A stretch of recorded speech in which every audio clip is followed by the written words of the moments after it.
take it a little slower. Wake up, I'm a different kind of cop. I don't wanna do your dirty work no more.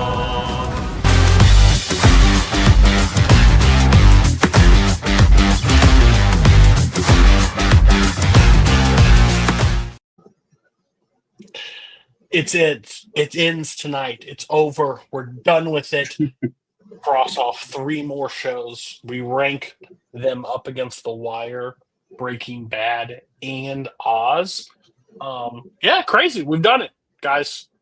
There, like I say numerous times, there are podcasts that have started, ended, and restarted new ones by the time, and we're still running with the same crew. Again, I can't thank Nazario and Matt Mike enough for dropping, because I could not imagine doing this show with 5 people. Good Lord. But yeah, it ends tonight. We are wrapping up The Sopranos, The Shield, and Mad Men comes to an tonight. What a journey! What a journey! I think now we can literally add 3 of the top 10 TV shows to our overall list by rankings. I will have plenty to say later. But right now, we have crossed off 3. So, Mark, how are you? How sad are you that it's over? I mean, I'm really glad we got into Mad Men. I was like, honestly, whenever we started out, like, man, I really hope we figure out a way to do Mad Men. I was really happy when we decided to do it in the second season. I'm glad I finally got a chance to watch The Shield. Great show. We're gonna get into specifics later, and I'm glad I got the chance to rewatch The Sopranos. I've been meaning to do it for years, and now it's done. Yeah, I will say just first. Well, let me go. Matt, how are you? How are you? Now that you've got to watch, start to finish, you didn't have to hop into season 5 at random times. How are you? And are you sad that it's over? Yeah, it's good. I'm gonna miss hearing Tony singing about dirty work every week. That's definitely gonna be the hardest part of transitioning to a new show. But I had a really good time with this experience. Like I said, this is the first time I rewatched Sopranos. First time I rewatched Mad Men. I've rewatched The Shield before, but yeah, I think that it was really cool and interesting, and it's going to be, I think, some good conversations tonight. Where we're going to get some interesting finales we had. So let's see. What about you, Cody? This is your first time with all 3 of these shows. Yeah, so far of the shows, I've done 5 new shows that I've never saw before, start to finish. I never jumped in midway. I don't know anything about it. So happy, so beyond happy to watch Mad Men. I will rant and rave about that show for a while after. Shield, an FX hidden fucking gem. I don't understand how that went under the wayside so much. And God forbid, top 10 TV show, my fucking ass is The Sopranos. That's one similar to New York Yankee fans. Fucking overrated, gabagool, fucking lowlifes. God damn, I'm sorry. I'm gonna rip this fucking show a new asshole when we get to the end of it. My God. There were great moments. If this ended in season 5, we would have a conversation. They decided to plant their flag and do 21 fucking episodes, and it also didn't help that I was the one having to break it down every week. I spent a lot of time with this fucking family, and let me tell you, if you watch The Sopranos, therapy doesn't work. That's just the clear answer. Don't fucking do it, apparently. Because, geez, no one learns anything. But we are doing something a little different. We're going to kind of show you what season 2, part 2 of season 2 will look like. We will be doing the Succession. We will do the Succession. We're doing Succession, True Detective, and The Leftovers next, all on HBO Max. So easy to stream, easy to watch. Starting next, The first episode will be, I believe we said this before, Succession for 3 episodes, True Detective for 2, and then 3, and then the leftovers for 2. Nope. Opposite. Yep. Flip it. I was right the first time. This is why Matt's on the show. Keeps me in line. But we decided to do the movie, The Many Saints in Newark. So we kind of do the new format where we're just going to break down the pros and the cons of each episodes moving forward. Not one of us is going to have to do a main talking point, take all the notes. We're just going to come in kind of roundtable style, talk about the pros, the stuff we liked from the episode, the big things, the funny moments, the lines, the quips. Let us all talk. Let us all pass the baton, have some fun with it. And then we're going to shit all over the bad stuff. We're just going to all listen, this fucking I don't like this. Oh, pie oh my, when that fucking horse, I don't care that you like sports betting. Like, all that stuff. We could have done that for this entire thing. I kind of sat with one of my friends. They basically told me, I like the show, but you guys have great chemistry, but most of the episodes, you three don't talk. One person talks and the other person just nods their head and moves on, and that just makes sense for the show. Like when you watch The Wire and we fucking fought each other through a screen on a desk. We need more of that. So that's what we're going to be doing. We're going to test that out tonight when we talk about The Many Saints in Newark. Basically, I would say before the story, before Sopranos. Tony is a teenager. Chris just was born into the family, and it follows his dad. And the whole workings of the mob. So we'll talk about the goods. Mark says he has 3. I at least want to hear one right off the bat. What's something you loved from this? I mean, love is a strong word. But That's fair. I will say, just I think a very fine thing, at least right off the bat. I think honestly, most of these work pretty well. I really like the cast, especially I think the people they brought in, who we have seen before, and the younger versions of. I think they added a lot of life to the character. I really like Corey Stoll as Junior Soprano. I just like seeing him and stuff. I think he brings an interesting energy to that performance. I really liked John Magaro as Silvio Dante. I thought he was really fun. Yeah. And I loved Billy Magnuson as Paulie Walnuts. He was awesome. He's kind of I wish he was in it more. How it was just fun seeing a young Paulie and just seeing him kind of be a little nuts off of that. But in general, I feel like they did a really good job filling out the cast. Also, John Bernthal. I like John Bernthal in the movie. Oh, of course, Vera Farmiga. She is very good as Livia Soprano. That was nice. Yeah. I mean, I completely agree. Yeah, every I loved all the actors who played existing characters. I think the only really weak actor I thought was the main dude, Christopher's dad. I didn't really love his performance or his character in it. But I guess Ray Liotta I thought was pretty good too in his little small part that he had. But yeah, oh my I god, agree. he played twins, crazy.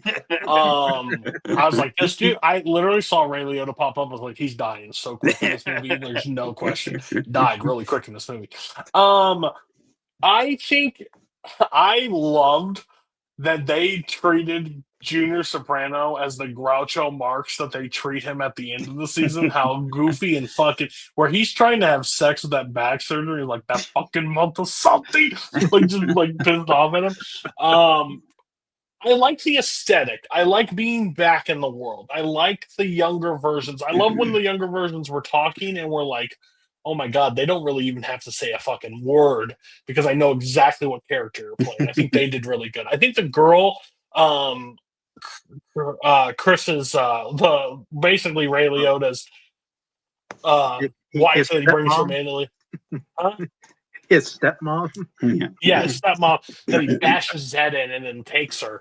I think that was a really good. I think she was really good in the whole thing, but it was almost like forced Italian, kill. I get it, but that was a little bit disconnect. Any other goods positive? I struggled with this movie because this movie is just a constant it didn't help that I just watched this series.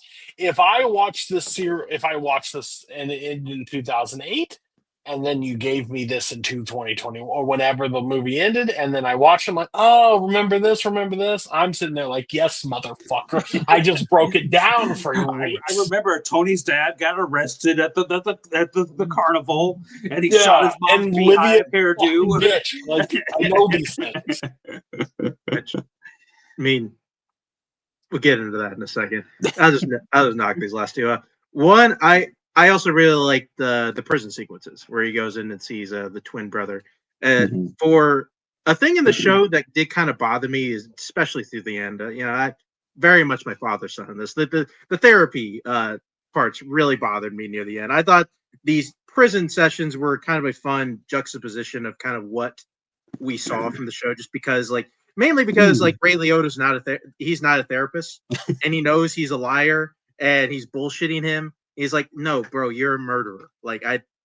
You're not a good person. I don't know why you're trying to tell me you're a good person. You're not a good person. This is probably why you're going to hell one day. You're also trying to get something out of me, for me to tell you you're a good person. I'm not going to do that too. So that's a little weird. One thing that it's not a pro or bad, but isn't there a scene in The Sopranos where Tony is talking about Christopher's talking to Tony about his dad being such a junkie and like he was a fiend on that stuff and stuff. Doesn't he die and he's an infant? I mean, he wasn't that old. How old is Chris in this? I thought he was still a kid. Yeah, Chris is a baby. Practically still a baby. Yeah. He gets christened. I mean, he probably got told stories. Yeah, but he really wasn't. Do you think it's because they found those pills in his jacket? The pills that he's going to give to Tony's mom, and then they were like, I guess that was their way to try to tie that in without having to be say, I don't feel like the kid Soprano, the Tony, is not that good overall, but I think Janice is almost spitting image, how she talks, and Via Farmiga as Lydia. I was like, this is spot on. You are working overtime in this. I liked how they made her look so much like Carmela. How she's a spitting image of Carmela, and definitely added on to this weird mommy issues that he has. Oh, and they put in the fight scene with Carmela, from the thing. Carmela, I was a teenager. The moment she fell in love with him. Yeah, when he beat that kid's ass. I was like, oh my god. So it was a bunch of remember things, and I think that's fine in a show, but when I'll just go negative. I think probably one of the most unnecessary movies I've seen in a really long time. This had nothing to stand out to be like the gunfights, the whole what's his name? Leslie Odom Jr. I think is playing him. And that's another thing too. They had the Black Gangs is such a big part of this movie. But in the show, there's no black people the whole show. Yeah, what? And they don't eliminate them. What are we doing? I was waiting for this should have been the start of Tony on his journey as him going to get revenge. And there's no real the tension seems so forced. He's with the group, he's rocking with them, they're all friends, and then he flips on a dime, and then they're all shooting out in the middle of the street. Well, he makes a joke about him being black, and then that's okay. I don't think we're cool anymore. Oh yeah, let's just force this anger thing that makes no fucking sense to me. There's no way he was around Paulie for more than a minute and didn't have jokes being made about him. So I don't believe he made it that far with that. I do understand one show this will teach me. I know where Chris got his anger towards women. I just want that on the record. Arguably one of the dumbest scenes ever. They're walking on the ocean. He's like, I slept with this man. Who was it? I told him. And then right by a body of water. dead, instantly dead. Like what? It just seems so forced. Oh, and all the shoehorn is like, yeah, my uncle, he choked me out. Like, I mean, he just closed your nose. Like you were already pretty much dead. Like, let's be real. I did like that they said like whenever baby Christopher was around Tony, he would start crying. Yeah, like those little moments, like yeah, those. But that's still so dumb. Yeah. Like even the chuckle moments of like this is fucking stupid. Like I don't know. I was torn the entire time. Like it's not a bad. It's not a good movie. It feels like a straight to DVD movie. Like it just doesn't feel. It doesn't feel real. To me, it Like feels like they were planning like a trilogy of like young Tony Soprano movies, and like this is the first maybe. one, and then it kind of, but then it just, I guess, the released during COVID and didn't do well, so they never got to make anything else because it feels like this is just the start, and then the next movie when he's going to go on looking for revenge or something and start on down the dark path, because at the end of this movie he's still just trying to be a good kid and stuff. Oh, this thing died. Like this thing in the box office apparently died. Like I the mean, I death think of a thousand I think suns. Jeez. I think I was like one of 5 people who saw this in Yeah, theaters. you were one of the tickets. Because like if you had never seen The Sopranos, you could not watch this movie. You would No. have zero interest in it. I was really wondering how I would feel rewatching this because like I was sitting there thinking, man, I'm pretty just the way it's going on. I'm pretty sure they're poking at stuff in the show, but I'm so far removed from the show, I can't remember what it is. I Mhm. remembered a couple things, but like not really. I was wondering if like, well, if I'm fresh off the show, am I going to enjoy this movie more? Unfortunately, the answer was no. Like I was like, yeah, I remember this. Like I think it I made don't. me hate it more because I Like was that's right. just fresh Who is off this of it. for? I don't get it. It feels like a Diet Coke version, like of the like I want a Coke, and they're like, "Here's Diet." I'm like, I mean, I'll fucking do, but like, why am I drinking this? Like, I I, could have just had water. Like, it's I weird. I just don't understand like why we're meant to think Dicky Moltisanti is an interesting character. He's basically Tony 2.0.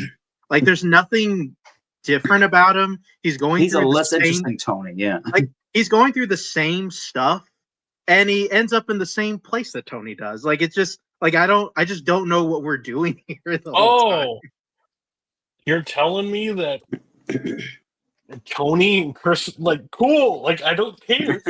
And the only thing it did was make me feel like that Junior's more of a douche than I thought he was.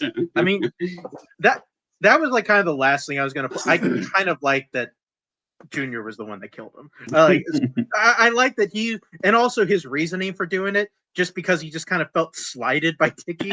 Like He laughed fuck at this me. guy. I'm But gonna like, kill him because he laughed at me for breaking my ass. I would have rather had you not do the Tony, the Silvio, those people, and just done the family before the family. Like, the lead up, like the people, like Junior working through being younger, like through the family, like how that all worked. That might have been interesting.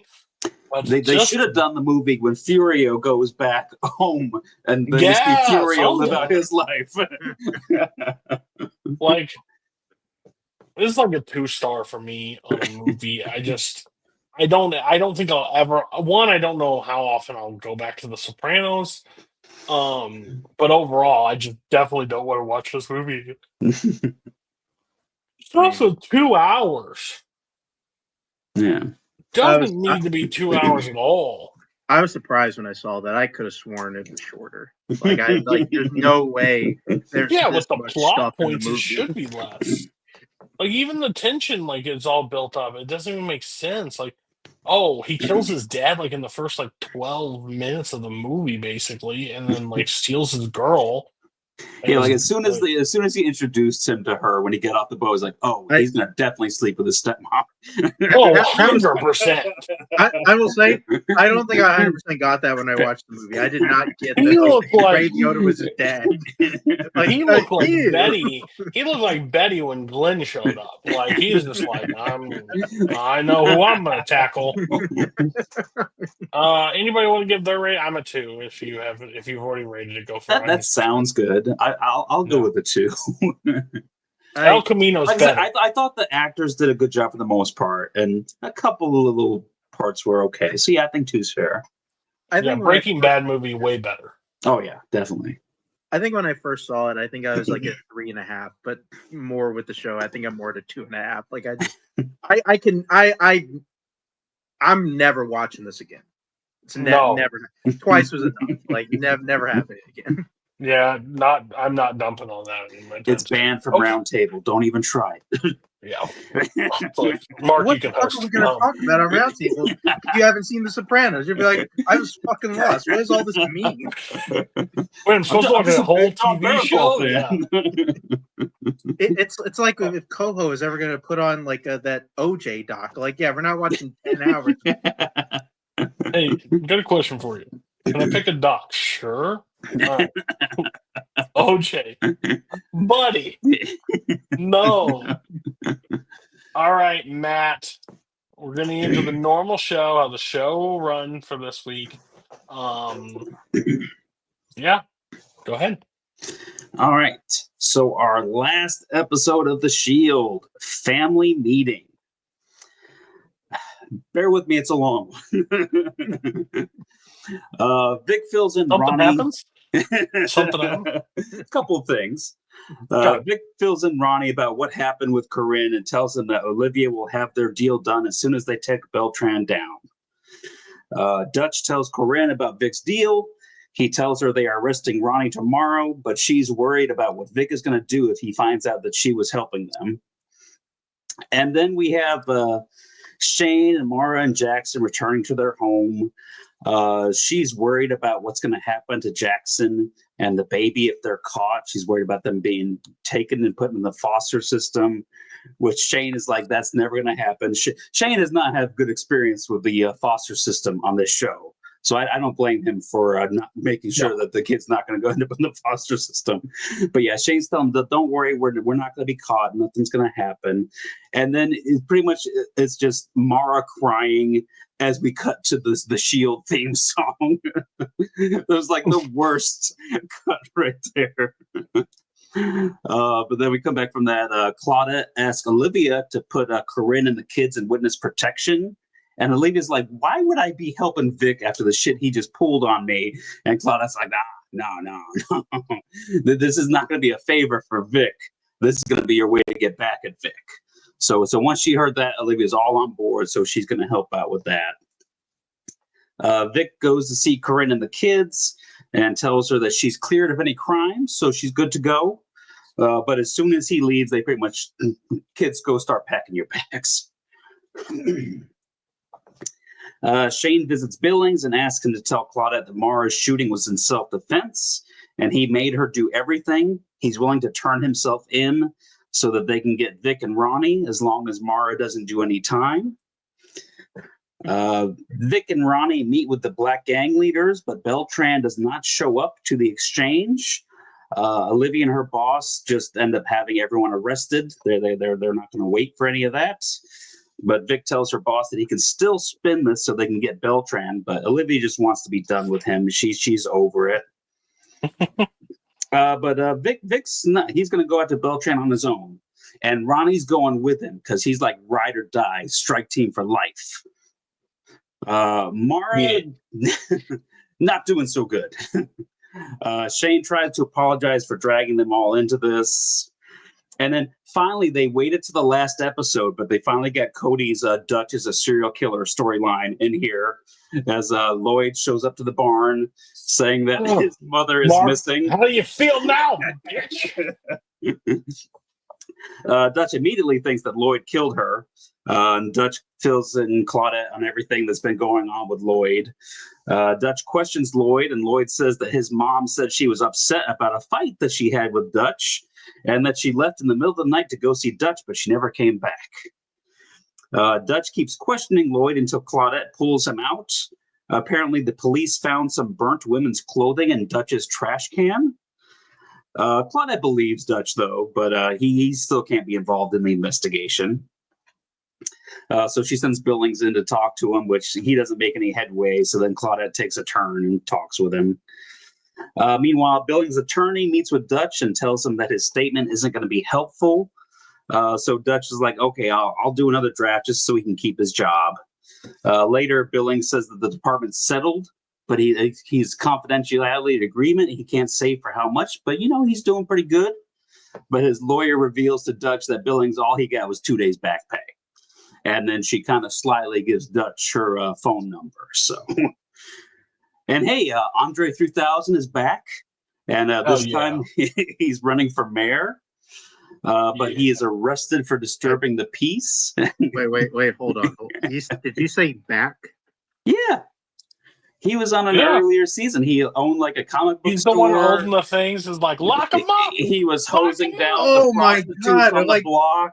I was like, who the fuck was this guy? And he was filming the drug dealers selling drugs on his block. Yeah, he was the one who storefront tired of all the people. He's like he's been sticking with it, and now he's running for mayor. Okay, I did not remember him at all. I was like, why the fuck is Andre 3000 just in the finale of this deal for some reason? Made no sense to me. All right, cool.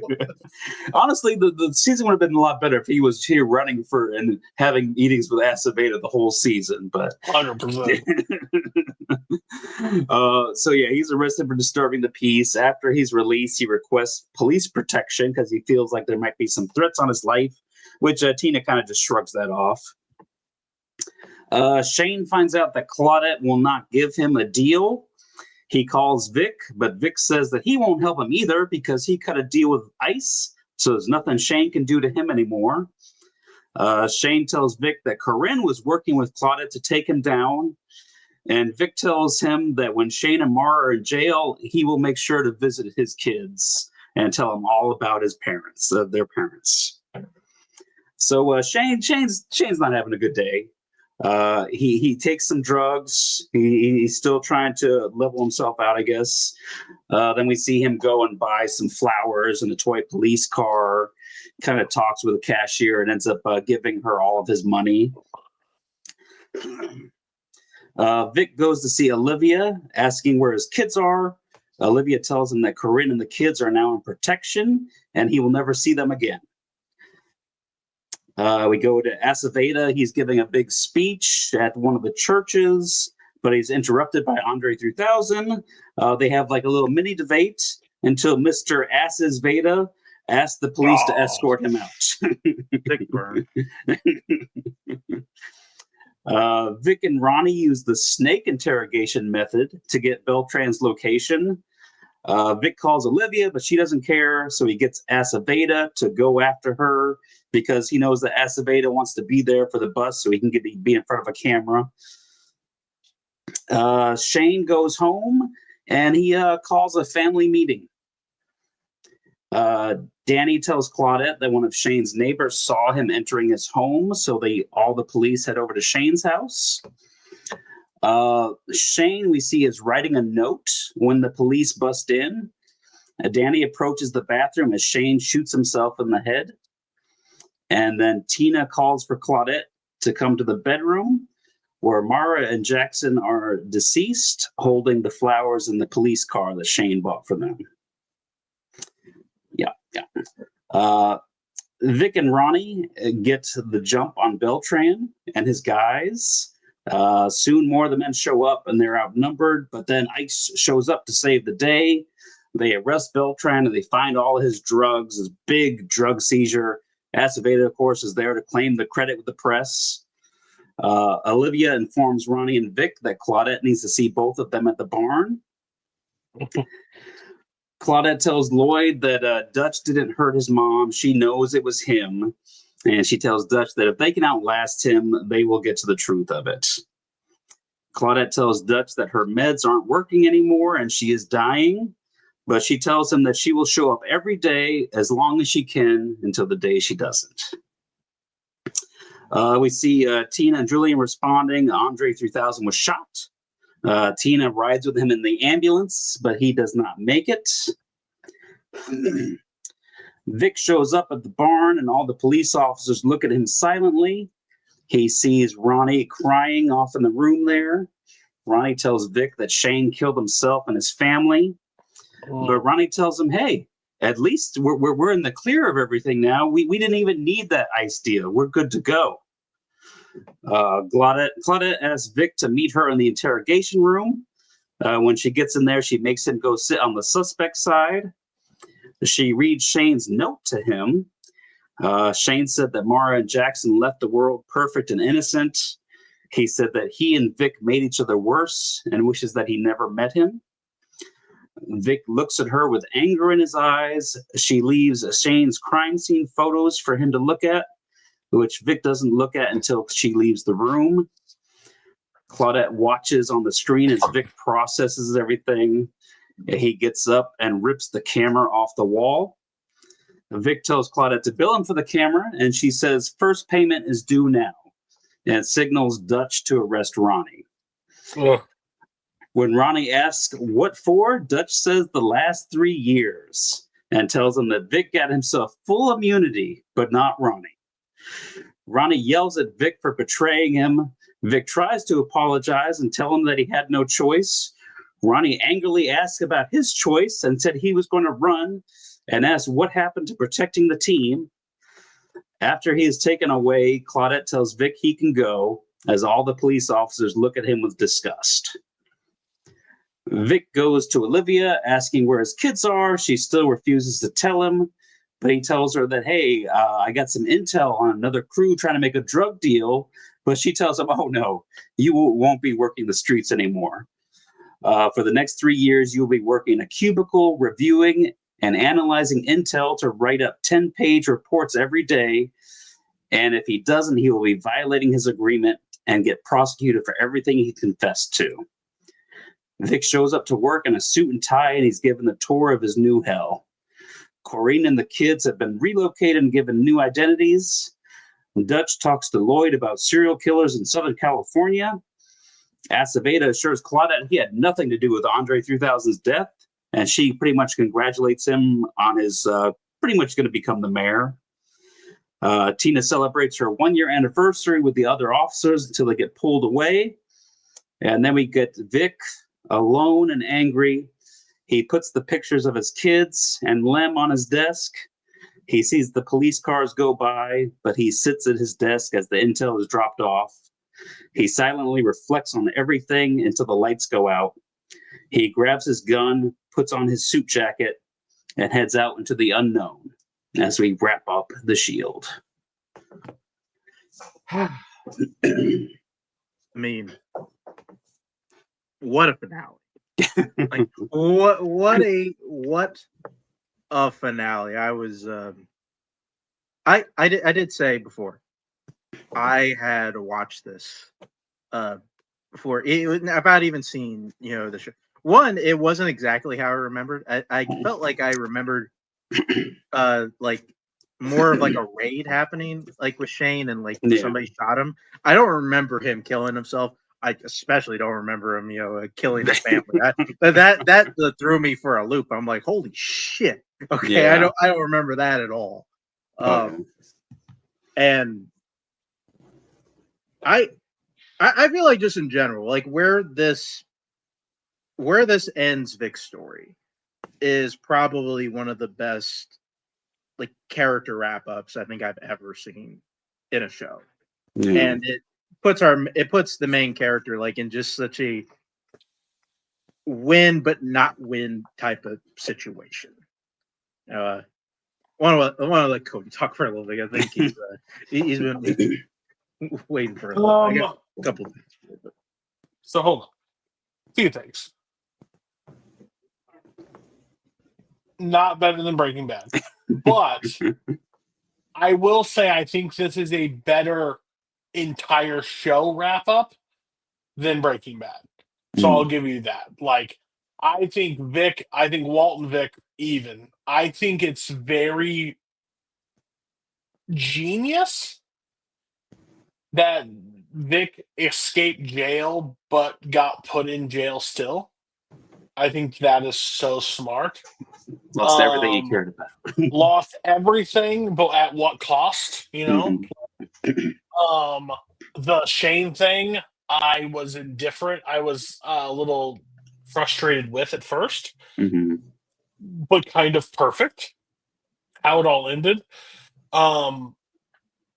how like each character got kind of a little bit of send off. It was very nice and how it all worked. The heartbreaking of Ronnie saying, "What do you mean? What, Vic? It's like, family, your family?" Like, it was just like, and then he lost his family. He'd lost like, it was a perfect wrap up of ending. That just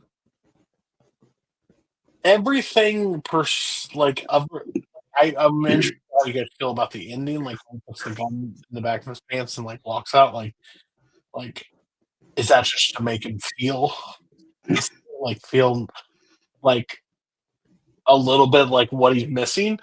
I don't know, but like this is not how I would wrap up a lot of things, but that's what I think makes work so well. Mhm. Every scenario was presented, and it was complete like separation of where I thought. I thought similar to Mark. I thought Raid would take out Shane. I thought Shane was going to go to jail. I thought but suicide, blaming Vic, giving him the note at the end, and like, I wish I never met him. Like, it's true. He's like, here's your work, and like showed him pictures of it. Like, that's brilliant.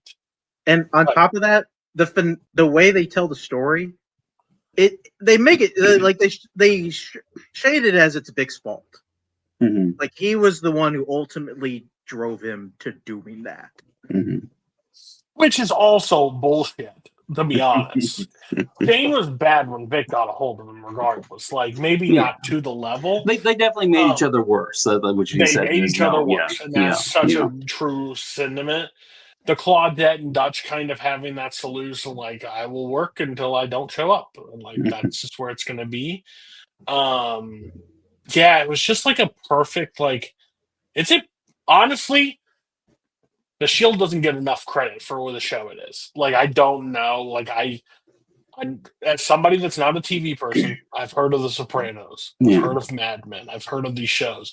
I never heard anything about The Shield. Yeah. I don't think it's maybe as consistent as some of the other great shows, Right. but its highs are as high as the other great shows. It falls very heavily into police procedural at times, but I think what it does different, like Mark, keep your shirt on. How The Wire has one giant police procedural. There's not an individual case over here, and they're all working. They're working on a big bust the entire time, and like the inner workings of the bust. This is every week we're going to have our own cop problem, while Vic fucks shit up and does other things on the outside, and that's why it works so perfectly. And I think I think the acting in this show is top notch. Oh, yeah. Like, I think Vic and Shane are like Michael Chiklis and Walter Goggins are just like two excellent, just perfect people for this role. And Vic's face when she's like, "You're not working. We don't need you on the field. You'll be working here. Here's your cubicle." And then sitting there listening to HR, like, don't touch the thermostat. Thermostat, like every rule that he's got, like he has no freedom anymore. It's gone. Like, and how she kept answering the phone.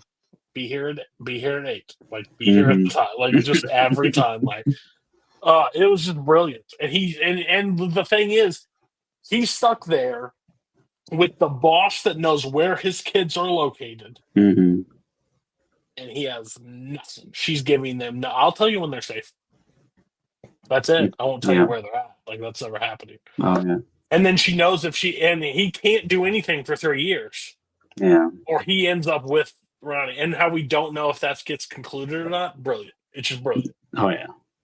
Oh, Ronnie's going to Antoine Mitchellville. It's not going to be pretty. Or he's going to show up on Oz in the protected police unit. Sucks overall because Ronnie was one of those guys that you could him and Lem like you could root for a little bit. Like, they're stuck in this battle. And the crazy thing is that Shane gave Lem a choice. He's like, "Hey man, you got to go to Mexico. We get it all set up for you." And then Lem just wouldn't do it. So Shane did what he thought he had to do. Vic never gave Ronnie a choice. No. It was like, no. Sold him up the fucking river. It's because I thought, how does Vic get out of this? The answer, he doesn't. he gets out of the cell. He doesn't get out of the jail sentence, which is crazy. Mhm. Which, if you think about all the stuff he did, 3 years is not that bad. Yeah, and knowing Vic, Not that I'm bad. sure he might start playing some politics over there in ICE, and he might be running ICE now for all we know. That's true. I mean, he isn't. I mean, like anytime he tries to get out of line, it's like, hey, I think you're maybe violating this agreement, to go to jail for life. You remember that, right? You told me you murdered a cop. So, like, no, The last 3 years. That's for what? Buddy, everything? The That's Armenian crazy. This mob? whole Like, show took place over 3 years. right, that's also I crazy. thought that was insane. Like, no, just Because this last season was like maybe like a week, if that. because Oh yeah, the last season, season 7. Yeah, it was a Yeah. week. Like he's maybe a little longer, but he's got Maybe, yeah. 30 days is what he max would be Yeah. where it is, and that's when it was already like delayed and stuff. So I think this last one, yeah, it's got to be a Yeah. week because Shane's not on the run for the full yeah. Yeah. I think you're right. I mean, Anything else on this show episode? no, We'll talk about the whole show and season after. But. Yeah, no, I just, I'll yeah, it was great. Like, I can't. You can go. You can go. I'm not cutting you off. You go ahead. Nah, we're good. We're good. we'll keep talking about it. I just happy I got to finish this. It was a great show. Yeah. All right. That was your first time, or you actually saw that before? I had seen the finale before. He pulled a But- Matt. Yeah. Although there were definitely things I did not. There are things I did not remember about the finale. I'll say that things still hit very hard in the finale. Though part of me did think it was funny, especially watching more context of like, why in the hell did Vic think he was going to go out in the street? That is maybe like his dumbest thought in the entire show. That he was going to be able to work his old job. That was stupid. Oh, And what's crazy about that too is he's like, oh yeah, last night I talked to one of my CIs, which means that after Ronnie got arrested, he went out and talked to one of his CIs. yeah, exactly. You don't need those anymore. Well, I mean, he's got to throw himself into his work. He's got no family, no strike team, no cop friends. Like, I mean, like, what else has he got? And it turns out, yeah, it was nothing. He wouldn't know that for a couple more hours. Yeah. Okay. All right. Well, you got some heavy lifting. You got the second most of the show. You got 2 episodes, so. Oh, we'll see how this goes. I mean, I got we're going into one of our more emotionally devastating finales now. Weirdly cathartic, I guess I would say. But yeah, let's get going. 13, yeah, the milk and honey route. Yeah, we got Don. He's still on the road. He's been he's been calling Sally every now and again. She's kind of keeping tabs, so at the very least, like his family knows where he is. Nobody else knows where he is, but his family does. Then see Betty having trouble getting up the stairs, and she happens to fall at school, and she gets sent to the doctor, and we're trying to figure out what's going on with her. And yeah, they do some tests, and it turns out she's got the big C, lung cancer.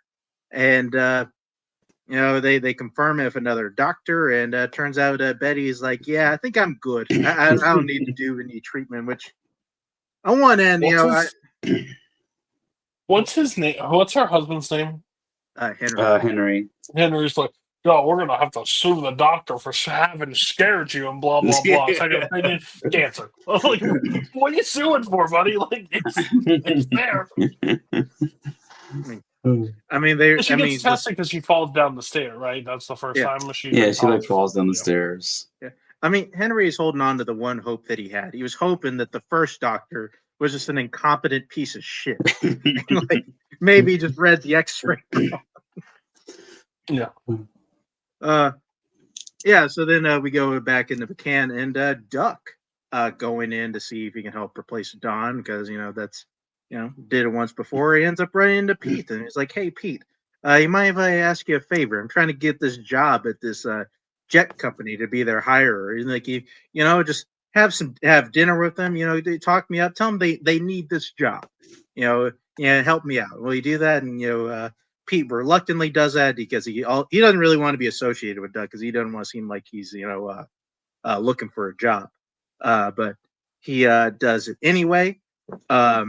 He has this dinner, and turns out Duck had tricked him into going to a job interview.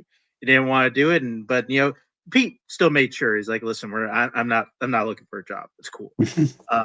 But though turns out they still really liked him. He's like, "Hey," and like Duck is like, "Hey, it's between you and like this other guy. It's your job if you want it." And Pete is like, "Dude, I'd be leaving like $1 million on the table with McCann. Like, I'm not leaving this job." And Duck is like, "Okay, we got a number to work with. I'm going to go back to them with numbers." Like, Pete's like, "No, stop. Don't talk to them anymore." Though he does talk them into a dinner that he can maybe see if he can get Trudy to go to. We then go back to Don. He runs into some car trouble, stays at a local motel, sort of befriends like the guy like who does like the jobs there. He's also asked to join the motel owner for like some type of VA night in town. He wasn't sure if he was gonna go. Henry does tell Sally about Betty. Hopes she can he can talk her into treatment. We see Henry break down there. Betty is a bit angry because Sally came home and she could tell that Sally knows, and she's like, yeah, she didn't want her to know.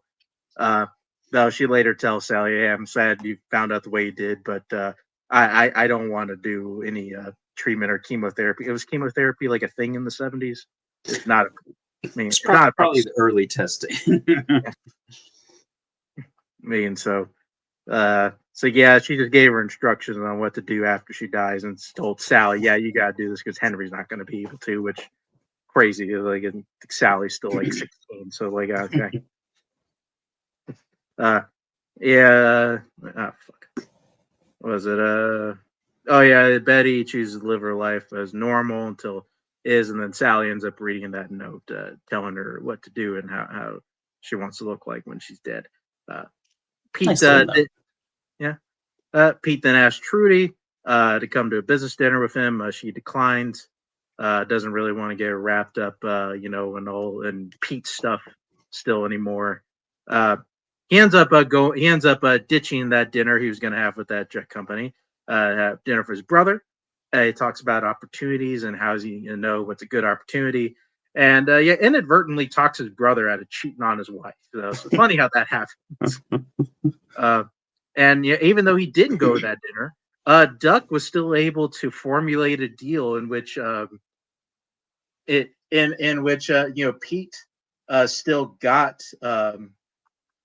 like stock options to help kind of match the money he was going to get from McCann, and then McCann's going to give him some of the money. So like McCann is actually with the idea now that he gets this jet company.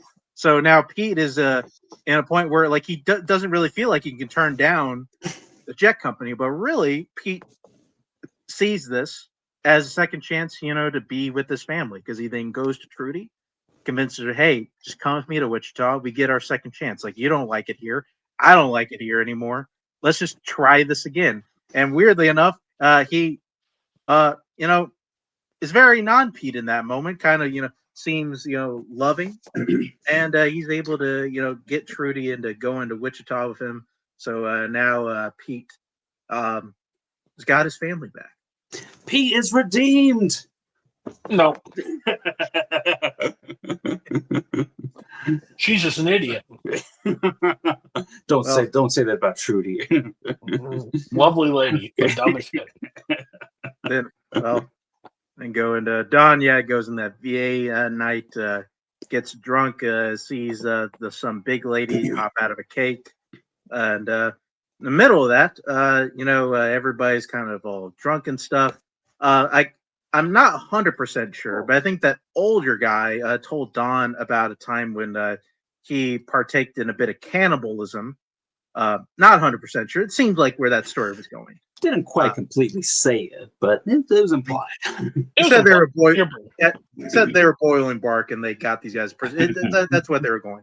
And Don is like, well, shit. If he told me about eating people, I guess I could tell him the time I killed my CO accidentally. Though he kind of made it seem like it was accidental. And they're like, yeah, it's what we do to get back. So Don, is somewhat honest about that. However, he is attacked by those guys at the end of the night because their little collection for the meeting was stolen, and they are pretty sure it was him because he's the only outsider there. They steal his car keys. Said if he wants them back, he's got to get their money. He quickly realizes that it was that kid, so he says, "Hey, I don't know what you're thinking. They were definitely going to think it was you. You wouldn't be able to come back here. You basically have to start over again.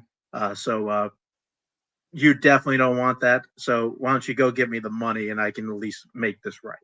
The kid was able to he's able to get that money back from the kid. He hands it back to that motel owner. He gets out of there, and Don feels very generous because he gave the kid a ride out of town, took him to a bus stop, into which Don gave the kid his car. And now Don is at the bus stop, and he is now no home and no car, so basically living the hobo life with a lot of cash. That's the end of the episode. Yeah, I mean, this is a good episode. I mean, I like the stuff with Pete. I mean, I don't think he's redeemed himself completely, but I mean, he's heading down the right path. Other than that one episode, he was actually doing pretty decent this season, but he has done some pretty horrible stuff that we can't just gloss over with one good season. I really liked the scene with Don and the vets where he actually got to kind of share some stuff. That was like the first time, other than like a couple of the people that he's told about that.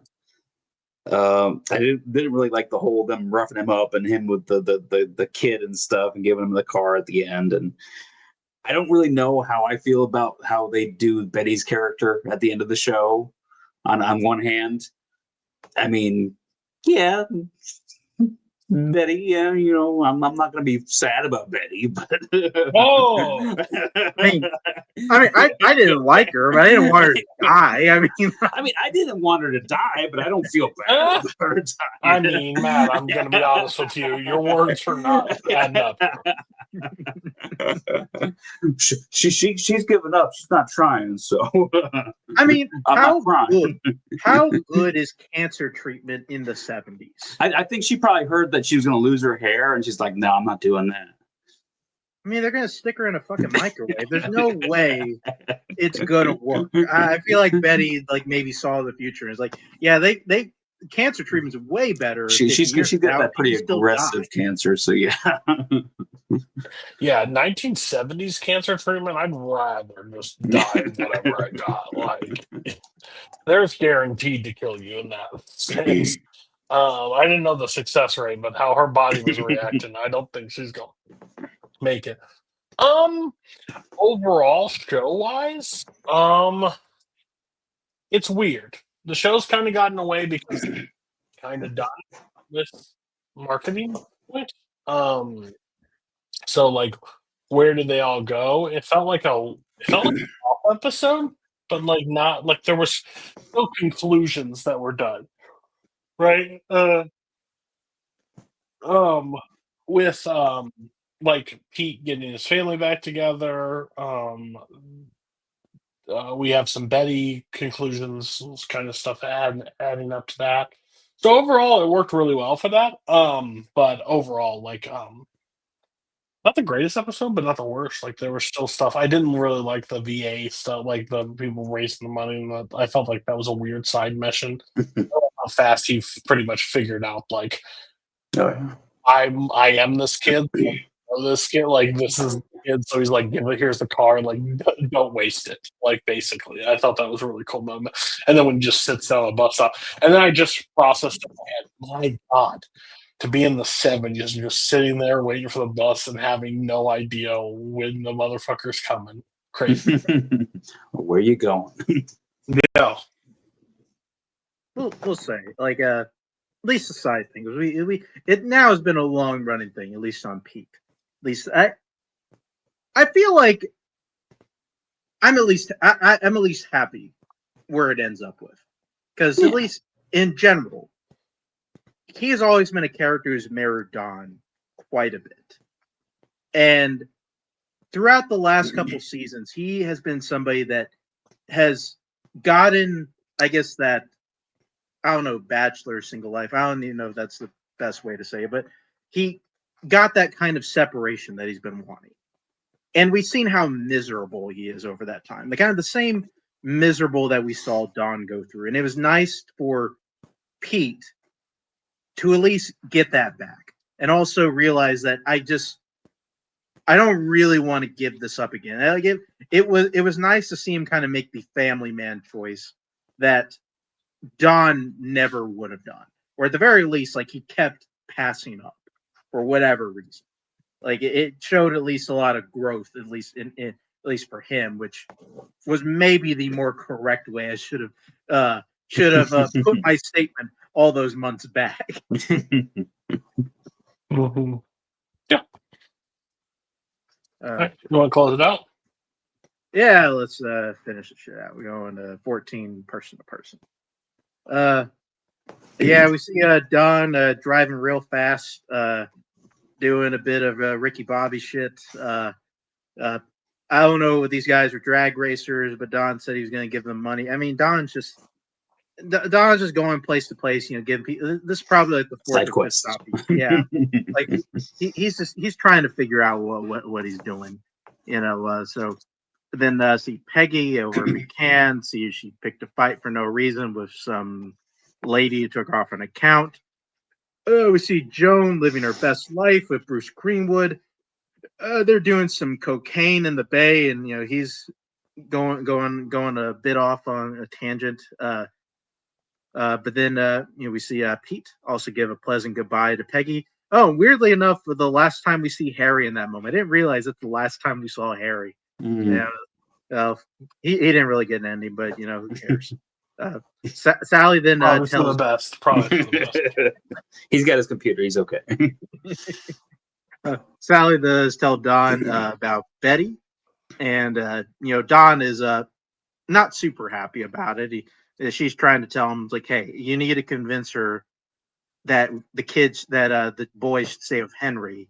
She wants them to go to Uncle William, and like that, you need to tell her that that's dumb. She shouldn't do that. And I was like, no, Sally, like I'm gonna, I'm, you guys are gonna live with me. Adults make these decisions, and Sally has that moment of like, yeah, that's why I'm telling you to do this. The adults making the decision. We're gonna live with you where? So Don then calls Betty, tell her about what he knows, and Betty, I mean, not super nicely, but at the same time speaking truth, like listen, like Don, like you're not really a father of the kids anymore. Like just let this play out the way it's going to play out, and it's okay. It's what I want. They end up saying a tearful goodbye there. Doesn't really say much about what he thinks, so probably Sally's going to take care of that. We then see Kenny meeting up with Joan. Asked her for some help in I guess it was like a short film commercial. I'm not 100% sure what it was, but see if Joan knows a guy to do a commercial for her. But Joan ends up pocketing it and tries to do it herself ultimately. We then see Dawn go to LA to see Stephanie. She tells him about how she abandoned her kid. She then also brings him to some type of retreat that she had planned on going to before he had shown up. Oh, he also tries to give her Anna's ring, but she wouldn't take it, for obvious reasons. We see Roger is now with Marie, even though they get into a fight about her ex-husband. Assume they end up making up at some point, so it doesn't really matter. Was it Bob tells Sally? Who's Bob? Oh, Bobby. Yeah. Bobby tells Sally comes home. Bobby kind of makes it clear that he kind of knows what's going on. That Betty's dying after he has a very unfortunate time of trying to make grilled cheese. Like, never thought of making grilled cheese in the oven. I never tried that. It makes sense, but whatever. We all make them. We all make that mistake. Roger then goes over to Joan. Goes over to tell Joan that What the he's fuck gonna you leave. mean we all make that mistake? What the fuck? I don't know. Like What you? I don't know. Like if you're like 8 years We're old, like, hey, defending the situation. No, we don't, dumbass. like I don't know. You're like, well, how does mom make grilled cheese? I don't know. Puts in the oven. Fucking I don't know. You don't know any better. Like, yeah. Stop talking. You're hurting yourself. Henry doesn't have an air fryer. It's okay. Yeah. We then Roger goes over to tell Joan he's gonna leave half his fortune to their son. Joan upset about it for a bit, but it's like, well, this is what Roger really wants. Like, who cares? I'm not gonna say no. Then he tells her about his life. I just got a couple quotes here. He says, "Yeah, I met her through Megan Draper. Well, she's old enough to be her mother. In fact, she is her mother. So so they kind of say that. He tries to say goodbye to his kid, and he calls him a little rich bastard, which yeah, I guess he is." Joan then goes over to Peggy, try to help her out at least with the production work she's going to do. They did okay on it, so Joan has a big check for Peggy and says, "Hey, this could be a real easy company for us to start. Why don't you come along?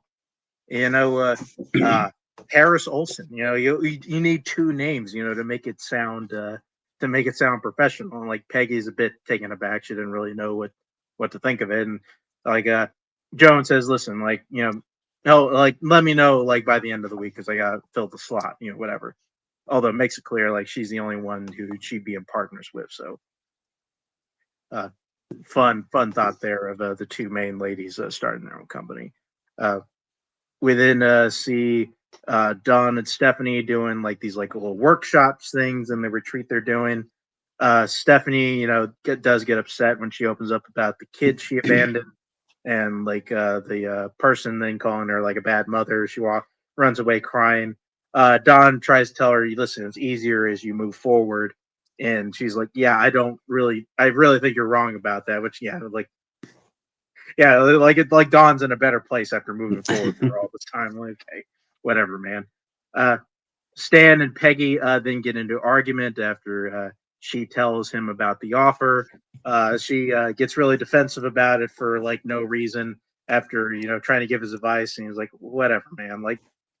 I don't need this shit. There's more to life than work." And he just kind of leaves her, with her thoughts. We then see Joan goes and tells Bruce Greenwood about her new opportunity. I don't remember his name. Harry, whatever. Bruce he's Greenwood. been there. Yeah, he's been there for 2 episodes. And he's like, "Come on, man! I thought I had to share your life with your kid. Now you gotta tell me I gotta share your life with this career. I've started a business. It's gonna take up like all your time. Like." And she's like, "What? I got an opportunity to start something on my own." He's like, "Well, I mean, whatever. This is not what I signed up for. I wanted you all to myself." And the phone's ringing. She doesn't let it. She doesn't want to let it keep ringing, and he just kind of walks out and tells her good luck. So it's the last time we see of him, where Joan makes her overall decision to pick work over love. We then see Stephanie. She took off without telling Dawn, so Dawn is now stranded at this hippie retreat. Dawn then calls Peggy for help, and in what turns out to be like a thing of this, like Peggy is like, "Hey, just come home. Like, McCann's gonna take you back in a second. Like, just get back here." And it eventually turns into some moral inventory where Don just kind of unloads on Peggy. Is like, "I don't know, I'm a terrible person. Scandalized my child. I broke every vow." And it's like Peggy's like, "Just it doesn't matter, man. Just come home. It's okay. People here that care about you, just get here." It's like, whatever. I don't think says something about I don't care about life or some such, and he hangs up. And Peggy then calls Stan all scared. It's like I think Don is like, like, I'm worried about Don. It's like, well, Stan's like, well, you don't know where he is, so it doesn't matter. Like he'll come back when he's ready. Don't worry about it. And then eventually that conversation then turns into Stan talking about their relationship, where Stan eventually says, I don't know, like I kind of hate you, but I don't, and I kind of want to be with you all the time until like you make me angry, but then I miss you, and I guess I just kind of love you or something. And then Peggy is like, okay, like that's something.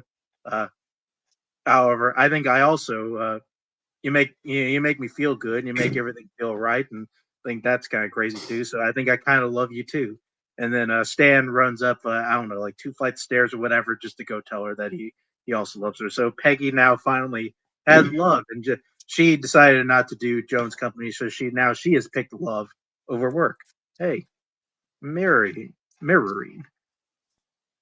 Then end off. Don is going to some workshop uh, where some guy opens up emotionally about not being seen and loved, and he's with people that he thinks that they should love him, but they don't, and he just kind of feels like nobody's seeing him or happy that he's around.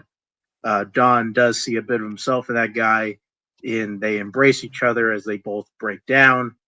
And in that moment, we kind of feel like he subtly forgives himself, and he's finally moving forward with his own life. We get one final look at everybody in the new situation. Roger and Marie together, Peggy and Stan together.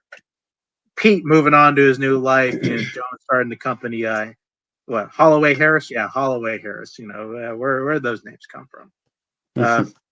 We then go into Don looking out at the sea and then meditating and looking to his head.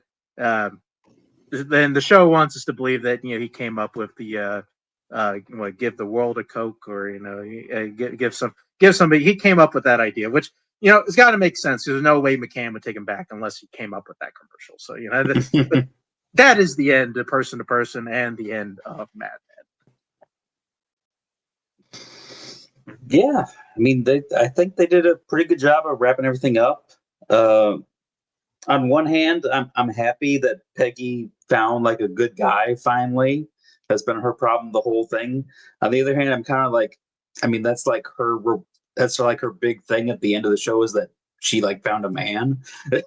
Like I almost would have rather her and Joan went off and did the company, but I see that, like you said, it's kind of a mirror of the two of them. So I think they really ended Joan's story pretty well. Don, I think the last couple episodes of him just trying to find himself, and he kind of finally found, I guess, like the inner peace. And now we see that he's found a way to relate to the people of the 70s, I guess, and he's got this great Coke idea that's going to come, and he's going to be able to live off of that until he discovers cocaine in the 80s and probably kills himself. But yeah, so Yeah. I think a perfect send off, honestly, of all characters. I don't really love a montage. I think montages at the end are just cheap, basically out.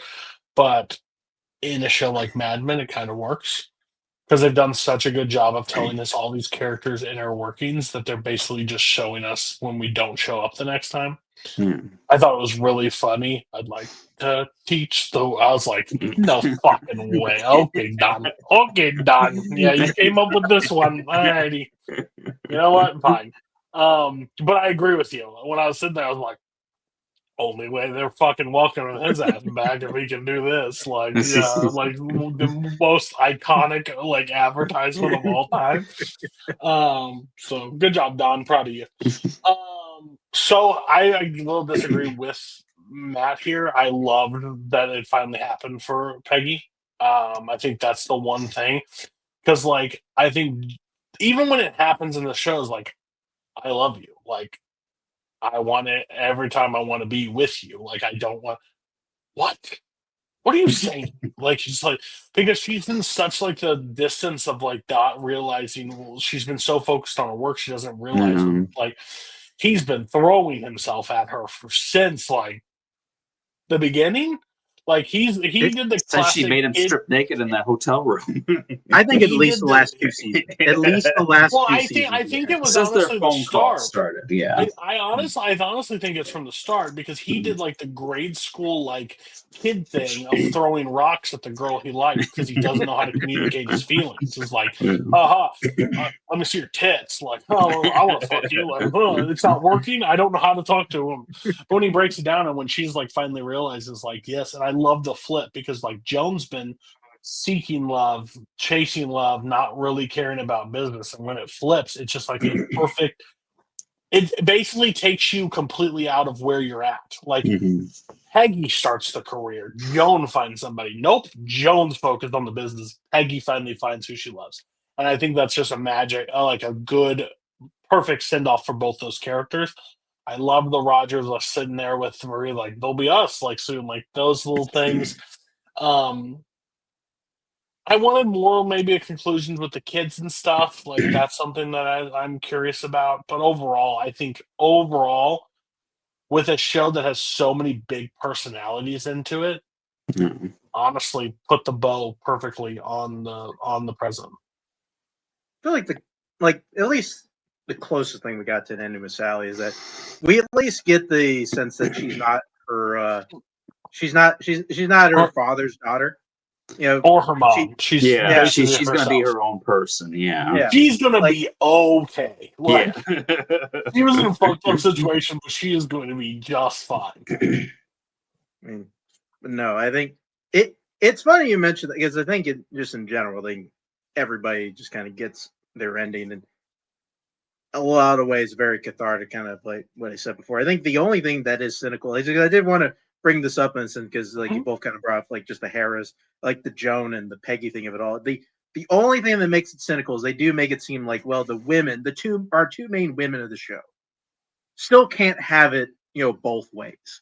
They can't have love and work. So each one kind of has to make that choice at the end. Although, at least for the two of them, they made at least the more satisfying choice for the two. Let me make this very clear. Joan can have any man she wants. When she's ready to settle down, she'll be okay. Any man she wants. Any. Just want that on the record. Can we put me out of my misery? Yeah, let's get into it. Are we gonna have to screen fade to black? Dude, I thought about just ending my part right before it happened, just fade to black. And 10 seconds later, I just pop on a Journey song. Anyways.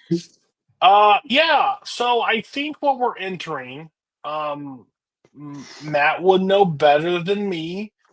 Probably one of the most contentious series finales in TV history. I think it's still talked about at very high length of this episode. It is left with a you decide, which I think because let me be real honest with you. Not a lot of fucking shit happens in this episode that fucking matters. So the main crux of our conversation will be the end. But let's just do the fucking due diligence here, okay, everybody? So you know how the show ends, the last two, the hunt down, Tony's with guns. Oh, it's going to be the Leotardos versus the Sopranos. It's going to be a fucking gun war. Silvio's in the hospital. Fucking Tony's sleeping with a shotgun. Had images of Bakla in his head, like, oh, what happens when you get assassinated? All these things playing in his head. We're in this episode. Fucking forget all of it, okay? Fucking forget everything that you wanted. Fuck it, okay? Because I fucking wish, okay? They're still on the hunt down. They're talking. He's meeting with the Fed agent, talking about like the trying to keep him. He's trying to get information about like Phil, like all the situation. He's like, anybody still on the inside? Like he's like, I can make some calls. I can figure some stuff out for you. So like they make a kind of overall deal. Tony visits Carmela at the little safe house. Overall, nothing really changes there. They're all at a. Everybody like goes to is it a dinner, a funeral, or I think they're Was it Bobby's funeral? Didn't they go to Bobby's Oh funeral? yeah. Bobby's That's funeral. right. Bobby's funeral. Yeah, they're all eating. They're all having chat. Again, this is gonna be fucking hard as tits. I hate this fucking episode so fucking much. But they're sitting there playing cards, trying to figure out like their next move, moving on. Fucking crazy-eyed Phil's like right-hand man or whatever, walking through the snow, calling Phil in. He's calling from a payphone, trying to seeing their next move. They can't seem to track down Tony because they're looking. Tony meets up with Janice. They have a whole thing like brother and sister talking about Bobby, like sucking dick on the boardwalk. Those jokes. Yeah, he got so mad he like punched me. Yeah, figure it out. Tony gets a phone call from the FBI agent that he apparently is fucking another FBI agent. So he's like, That's how he got feels the like he's info. yeah. So he's like, he worked out the deal. But he says it's from payphone from gas station. So he sends people to go track out that one. Fucking AJ starts hooking up with this girl. They're smoking. They throw it outside. He catches his fucking car on fire. And I didn't know about the leaves. I didn't know about You're in the fucking woods, you like. I'm sorry, AJ Soprano, dumbest character in TV history. He is so stupid. I didn't know about the leaves. So he burns it out. It explodes. Fire everywhere. Yeah, because it's like the car overheated the dry leaves or whatever, right? Catalytic converter. It's spark enough to set the whole house on fire. You stupid idiot! You don't park it on things like that. I was like, okay, fucking hell. He's like, To what do you fair, want me to I might do? have done the same thing if I was trying to hook up. So I can't be I too mean, bad true. at I AJ for this don't doubt one. that. They're wiretapping. They're hearing like the name Soprano customer, trying to figure out like what the conversation is about. But there's Tony meets with like the family New besides York, Phil yeah. Yeah, Yeah. New York. to kind of try to come to some kind of compromise. But they don't really leave with any like they shake hands, but They get kind of a ceasefire, but they won't Yeah. give up where Phil's at. yeah, so nothing really. It's cold as shit there, wherever it is. Like, But they okay his death. They said, yeah, you do what you got. If you find him, you take care of him if you want to. But yeah, they're driving by. Janice goes and visits Groucho Marx, tries to talk about his boss. He died. Left my stove on. She left my stove on. I never forgot that. I'm just like, okay. So just maybe like Junior was behind the hit of Bobby. yeah, he's fully gone. Like he doesn't have anything left. AJ's still in therapy.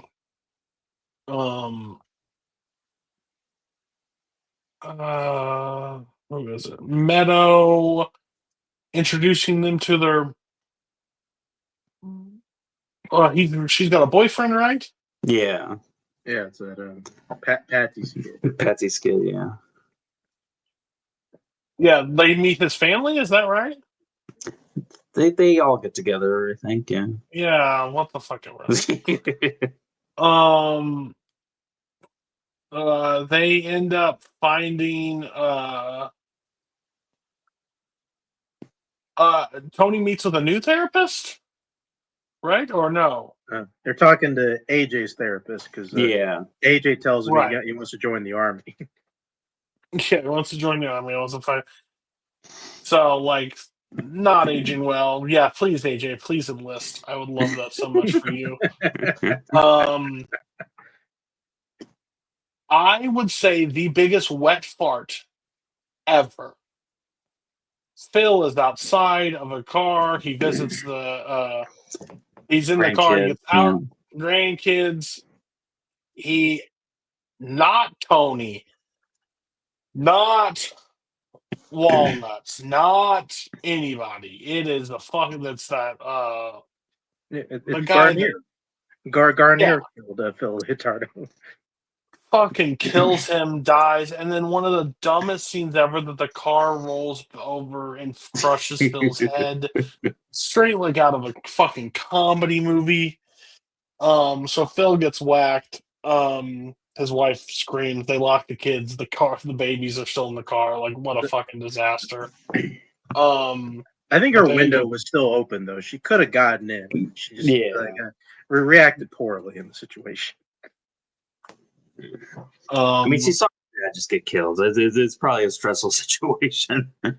Probably, but you know, just unlock the door.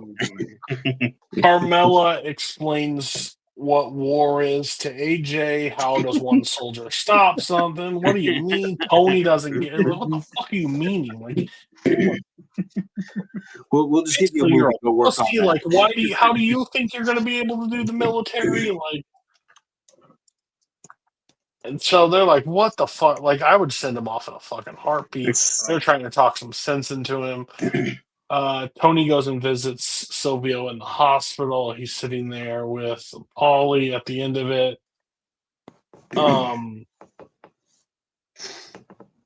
Talking about like the end or whatever, like trying to like there's very similar. I think the main storyline for the last like 3 or 4 episodes is Tony's fate. I think that's the main thing of like where Tony ends up, tying up loose ends, having old conversations. There's some very symbolism all throughout the entire situation. Where he's like, I think he's digging in his backyard at one point and like looks up and it looks like a very peaceful, like overall, like it seems like the end may be near for Tony. At least that's what they're trying to say. Tony tries to make amends with Junior, which plays to Tony's fate. He's like, you remember you shot me? Nothing. But he doesn't. Junior's fully. No, he's gone. He's gone. Yeah. Yeah. He has no clue. And then Tony goes into a restaurant. He's meeting for his family. He sits there alone. He's looking through all the stuff. The door opens like 3 or 4 times. He keeps looking up. I will just say it like a guy enters in a members only jacket. That's the entire arch of where the story is, because it leaves at the cliffhanger. Does Tony die? Does Tony not die? But Don't Stop Believing plays. Carmela enters. The bell rings again. It's AJ. He keeps looking up. Meadow is pulling up. Meadow is trying to parallel park. Not going very well. She is headed for he gets up and goes to the bathroom, which is also a signal of basically your favorite part in The Godfather when he gets shot in the restaurant. You know this part, like you say it all the time. Every time somebody walks in, Tony like gives the look up. She is running right towards the door. The song is playing very loud, and then as soon as it hits "Don't Stop," it cuts. There is no Stop Believing. The song doesn't play. About 10 seconds goes by, fully black, and the credits roll. Holy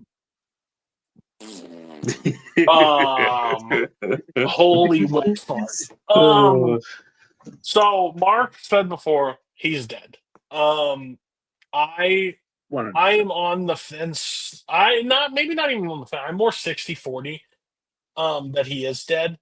I think there's enough symbolism in the entire show that basically paints the picture that Tony is dead.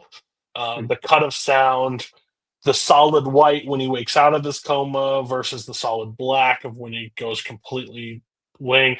The flashback to the previous episode when Bakula talks about like instant, you don't hear anything, you just it goes silent. You don't even like know. Assassin, you don't even know. So she's making coming through the all my door. arguments for me. Yeah, she's coming through the door. She's coming through the door, and she watches him die. Is that the thing? Like that's or the maybe thought process? Meadows the one that takes him out. Well, that's not happening. Is that like he comes at that time? The same guy is coming from the bathroom and kills him. Like Pretty much shoots just shoot him in the back of the head, probably. I mean, we hear that door open the same time as the front door open, so pretty sure that guy's coming out of the restroom. He just shoots Tony in the head, probably. Oh, okay. It is in the same. It's in the same breath. Same. I didn't even notice that. Yeah. I have the. I'm playing it in my ear right now as in place. So I'm just curious. But yeah, he's like eating his onion rings and everything. I Yeah. don't hear it out the door. It definitely opens. Okay. We definitely hear the other door open. Yep, you do. Okay. He looks up and yeah. So I think that's a very strong like. I mean, the alternative is that it's just, hey, Tony and his family are just going to go on living the way they're living. I mean, if he doesn't die, we should be way more upset about this finale. Like I'll just say that. Yeah. Oh shit. Realize. But yeah, like I mean, that's like really the only ending really for Tony. I mean, Tony doesn't get a happy ending. I just don't love that it's around his family. I don't love that idea of it. I don't think that's a good ending. I mean, Like, I think doesn't that make sense? Like, that's gross. Like that's. I mean, I like that it's not like him going out in like a blaze of glory or something like that. I mean, I'd rather Phil take the shot. Wouldn't that make more sense if Phil takes him out? Oh, because then it's never really happened. this way Tony kind of wins while also losing. Because I mean, he beats Phil, but I mean, I guess there's this member-only jacket guy who didn't get word that Phil is dead, so he's still trying to take out Tony. Well, but all the people that tried to take out Tony and failed, we think this is the time because he lets his guard down because Phil's out. I mean, I'm trying to figure out whether or not like his guys are involved at all. Because personally, like I think there's at least something to that of maybe New York being kind of upset in how Phil died because like he got shot and then like he got his head crushed and like maybe I think it's definitely New York behind it. I don't think it's got Silvio's out of the picture. Walnuts doesn't have the balls. Yeah. Patsy, I think, is still running. Yeah. I mean, we see Patsy there. I like me personally, I think Patsy may have sold him out. Like that's my thing. Really? Although I think so. Like does Tony ever sit with his back? Does Tony ever sit with his back like in that spot? I was trying to think of stuff that is out of the character because I mean, he's not like super cautious, like whenever he eats out at Artie's and stuff, he's just like in the middle of a room. Yeah, it's not like they established like he's always like. That's right, but I was trying to find something to like Phil's gone, the guard has now dropped. Yeah, but I think with Phil dying, it would be even more on like his guard should be up even more. Well, I mean, as far as he knows, New York is cool with him. And they pretty much kind of gave him their blessing. I mean, I think there is also like he also is pretty certain he's going to prison because there was also that because like one of his guys had flipped and his lawyers tell him the indictments are probably coming. So I think there's a little bit of that too. Him trying, which is I think which honestly kind of boils into part of my problems with the finale. If I'm being completely honest, like going in there, but yeah, go for it. Mainly just because like I was really curious how I was gonna feel like just rewatching this because I was wondering how much it was gonna hit on some end because I remember thinking I don't really feel like this episode closes anything out. Now rewatching, I feel like this is like David Chase intentionally made this frustrating for the fans. Oh yeah. Like I remember like reports of people like getting up and banging on their TV because they thought their TV busted out when they went to black for like 10 seconds. Well, yeah. Not only that, but like us having to have the conversation of like, well, how did Tony die? Like who possibly betrayed Tony? Like he leaves that completely out of the episode so that we can put that together. And also, like, I mean, you kind of mentioned it at the beginning of building for this entire 21 episode season, building the New York thing, building up the tension, and eventually it blows up into several of Tony's like big guys dying, and it is a complete fucking afterthought in this episode. Like it doesn't even matter. It might as well not even happen in the show. And we go back to family shit, which, to be fair, the show I think has always been more about the family stuff than the mob stuff. But it's like that for the for at least the show, for at least wrapping up the show. That is just so fucking unsatisfying just to watch, especially for the final episode. And then just to kind of leave a bunch of fucking question marks at the end. It's just so dumb. Like I don't know. Which I really do think it's just David Chase fucking with us. Like he intentionally made an unsatisfying finale. I mean, he went and made an unsatisfying movie too, so I wouldn't put it past him. I just don't think they knew how to end it. I just don't think they had a plan. I don't think they had a conclusion out there. I mean, I'm sure they probably had the Tony gets whacked. They just didn't know how to get there. How to do it. Yeah. Which is dumb. Like, yeah.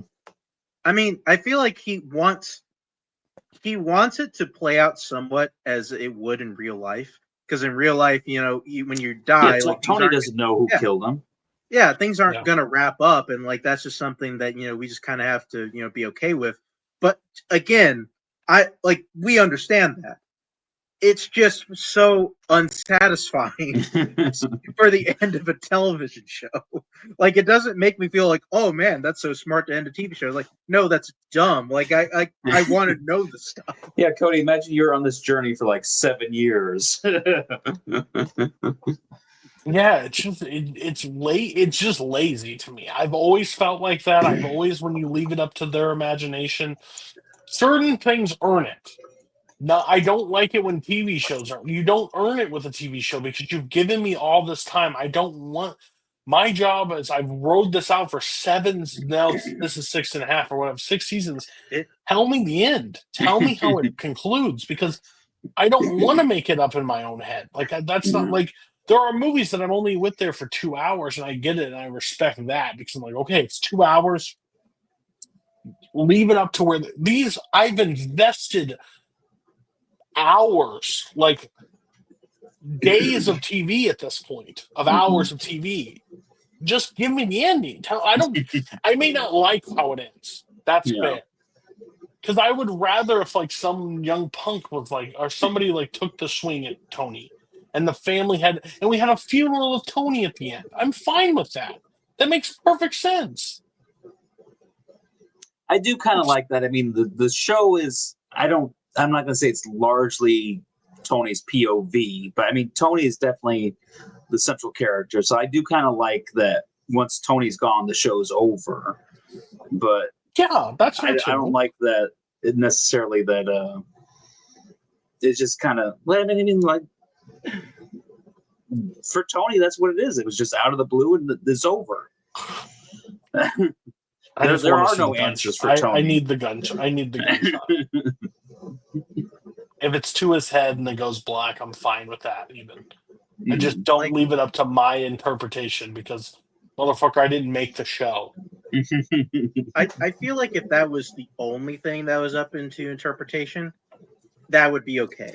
Yeah, like if the rest of the season was good, but David Chase made almost everything up into interpretation, which is infuriating. Yeah, like the guy in the forest who just like disappeared and we never heard of him again. Yeah, it's I don't know. It's just like, I just want this on. Like, I'm telling you right now, if you fucking think for one goddamn second that this is a top 10 TV show of all time, you are a nostalgia whore. There are great moments of The Sopranos. There are great moments, but there are so many duds too. Like, don't lie to yourself. Like, don't lie. Don't. There's peak episodes. There's peak seasons. But even in our own rankings, we've never put a Soprano like at the tippy top at this point of our things. That just proves it alone. Even the 2 shows we're talking about right now are arguably better conclusions than what the Sopranos were able to give us. And that's a problem. Sorry. It is. That's It what I is. said. I've kind of like I felt this way before I watched, and honestly, I feel more firm about it. And I don't see Sopranos as like I feel like everybody thinks Sopranos is like a top tier show. Like it is in kind of in that elite discussion, which for me it's never been in that elite discussion. For me, it's always been firmly kind of in that second tier. It's kind of like in the top of that second tier, but it's firmly in the second tier. Like it's not it's never one that has led the pack for me, which I mean a finale I think definitely hurts it, at least for me. But like there's always been a collection of moments that's kind of kept it down, at least for me. Yeah.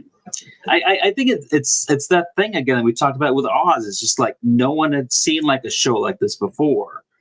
So now that's what it is. we're at the stage now where we've seen so many shows, better shows than this, which may not have happened without The Sopranos doing it. But I don't think you still need to hold The Sopranos up there because it doesn't compare to the shows Yeah, that are I consensual. can thank Snow White for giving me Lion King, but let me tell you, Lion King's better than Snow White. Like it is what it is at this point.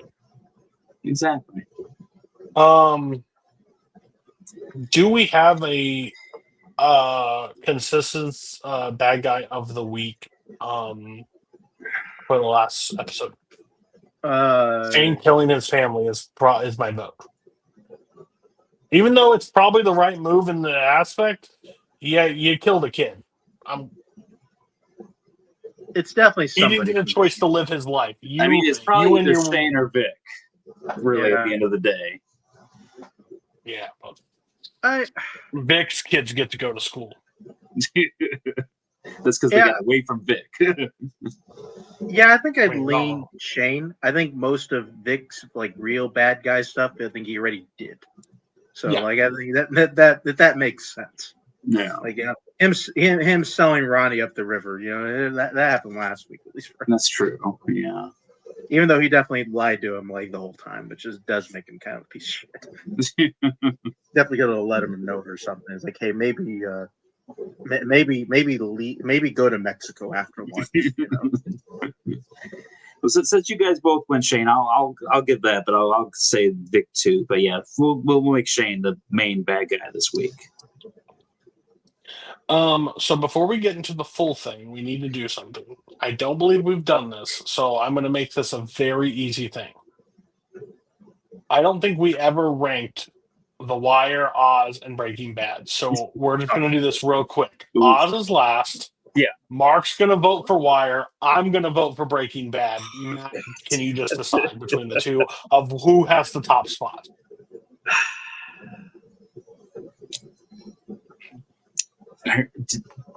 Do we have like the individual rankings of like the seasons? Come on. God, it's so fucking close.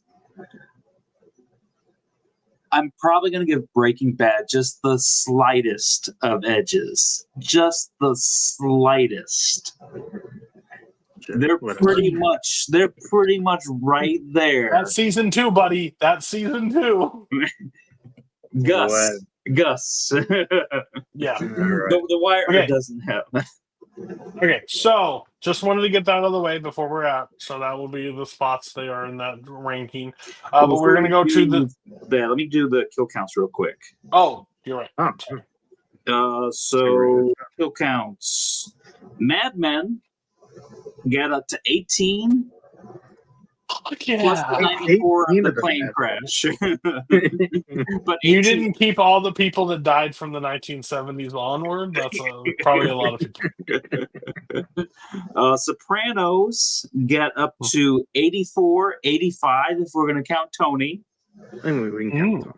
And then let me see. Yeah, we can count Tony. We're at least this show right now is in agreement that Tony died. Is that what we're going to go with? Exactly. Yeah. So we'll say 85. Yeah. And the Shield had 249 kills. Jesus Christ. Okay. So yeah. Is that the top spot overall? I mean, if we're not counting the plane crash and Breaking Bad, then it probably is. But the How plane many crash was is in the plane crash? 160? something like that. Yeah. Oh yeah, 'cause Or as Breaking Walt Bad says, had 270, including the including the plane crash. including the plane. that's my yeah. favorite. We have to be happy because all those planes weren't filled. that's what Walt says for the old school. Like, that's a miracle. And it's okay. So, before we, I will share. So, we're going to give ratings for the season and then we'll rank them amongst them. But let's just get scores and then we'll see where they place them. And then we can decide on that. You guys want to start with The Sopranos? Sure. I'm at a 3. I was pretty much going to say the same because I mean, this had they actually broke up these two seasons, I think this season would have done better. But you have to include all the coma stuff from the beginning. There's and some then real just- cool moments in this. Oh yeah, there are some great moments. There is so many slogs. Yeah. It does have one of my favorite lines when he checks the watch. I will say that. I'll to eat my sandwich. I'll get it here. I'll be halfway through my lunch. Looks down. Are you fucking kidding? When Vito Yeah, gets I so like the mad. Vito stuff. Yeah, but overall, Yeah. when we come back, when people had to come back from that break Oof. and watch them at the fucking lake, kill, death to you and your family. What are you doing? Possibly one of the best games of Monopoly. You Sopranos. What are you doing? You can't talk to people like that. I'll be slightly higher. I give it 3.5 out of 5. Okay. I We're looking at a 3.25. Yeah. Especially after I can't go any higher. Damn finale, really. Those other stuff didn't bother me as much. The finale, I think, just really bugs the fuck out of me now. So 3.25 is a common score between 4 seasons: Shield season 2, Shield season 3, and Shield season 6. Yeah. Is Soprano better than all those other Shield episodes? It's All definitely those Shield seasons. I feel like it's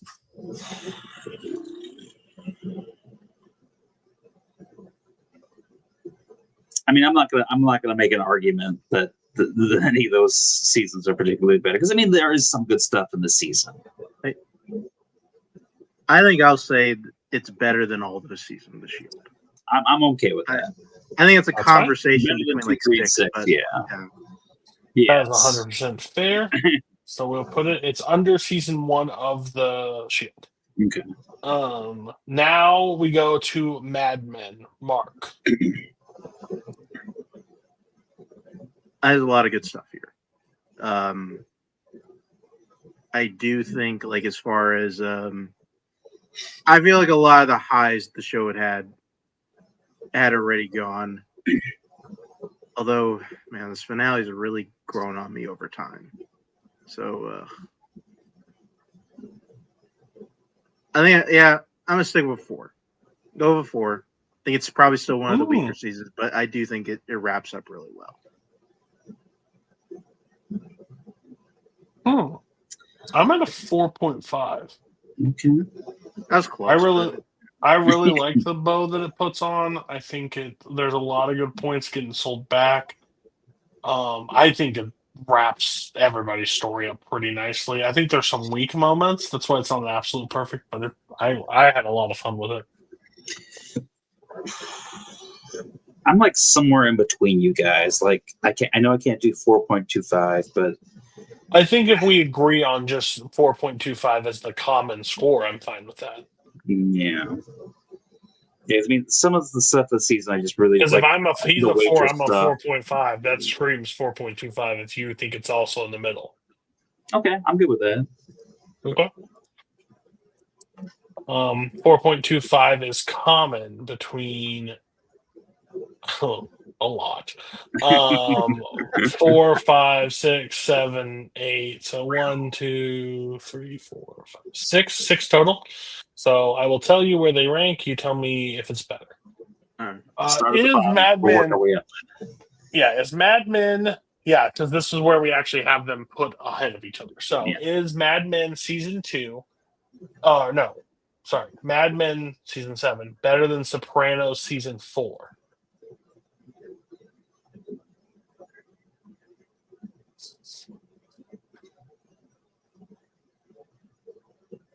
I mean, Sopranos season 4. I believe Cody that's and I both Ralph. had it at I believe that's 4s. Ralphie's Mark death. had it at 4.5. Yeah, I think I'm gonna say I would say yes, it's better than that. I would say it's better than that too. I would lean no, but like okay, like I'm finding out. But Is it better than Mad Men season 6? No. I also say no. What did I have it as season 6? Season 6, I had 4.5. Cody had 4.0, and Mark had 4.0. Maybe I'm closer to a 4 on this season than I am because I think I like 7 better. I don't think it is. I think I'll agree with that. I'll say no. That's where it stops. Perfect. Okay. And then the Shield. Matt. God, this is so hard for me to determine if it's a 4 or 4.5 because I mean there is a lot of not great stuff in like the first half of the season when it's like kind of struggling like where are we at, who's up like to the big bad guy. to episode 6, right? Is that when the slow part? Once they pretty much they're gonna kill Shane, and then Shane has his plan to kill them, and then Shane's pretty much caught and he's on the run. Then it all picks up, and like I said, I think it's one of the best series finales that I've ever seen. So I know originally when we started the show, I probably would have told you it was a 5. So I'm okay saying 4.5. Mark. Yeah, I was on with this right from the very beginning. I really like it. It is 100% one of the best finales of a show I think I've ever seen. I think in general, it's the last season. I think it is one of the best wrap up seasons of a show I think I've ever seen. It has like a few of its more procedurally moments I think that drag it a bit, like fucking Dutch and Billings trying to figure out does Kate killed his mom. Like I didn't care less. It doesn't matter to me. But the whole strike team finale stuff is as good as it gets. It's 4.5 out of 5. It's fantastic. And Matt, what'd you give it? I gave it 4.5 as well. I'm also with a 4.5, so we are solid at a 4.5. 4.5 has happened twice. Both Mad Men's. Is this better than Mad Men season 3? Yes. I'll say yes. I gave Mad Men season 3 a 5-star rating. But what did I give it? You gave it a 4.5 and Mark gave it a 4.0. Okay, so I'm in the same. I'm locked where I'm at. So I think it would be on par a little. What happened in season 3 of Mad Men? What's the main crux? They're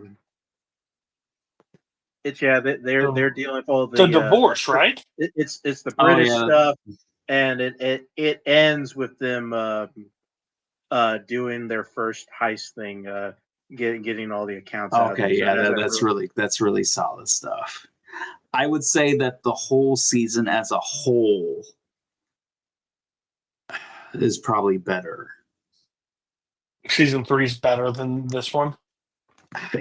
Yeah, I mean, I feel like the highs of the Shield are higher, but the whole season as a whole, I kind of would agree give it to with the Mad Men. Yeah, I kind of agree with you on that one. Okay, so I won't go through everything. I'm just going to give you the top 5 of Okay. the show. So the 5 top seasons of the show are, the number one is Shield season 5. Is the number one. This is a 4.75. Mad Men season 5 sits at 2.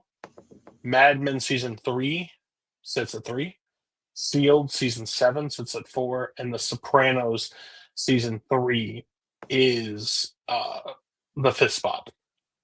Right at the edge, Glenn Close's season 4 of The Shield. So that does it. So now, welcome to the big leagues, boys. You get to join the top echelons. Where do these shows rank? So, can we right off the bat say that these 3 shows are better than Oz, or does Oz and Sopranos actually have to battle it out? No. I am safe to agree that Oz is the last place. Okay. I mean, we did not dread coming in here every This is week true. having to talk about Oz for For like. We honestly Sopranos, didn't have yeah. to dread on any show really ever. Yeah. That's impressive. So all 3 of these shows are definitely better. I think where we need to sit is any of these shows better than Breaking Bad or The Wire. My vote is I'm a firm no. I'll just say that. I'm a firm no.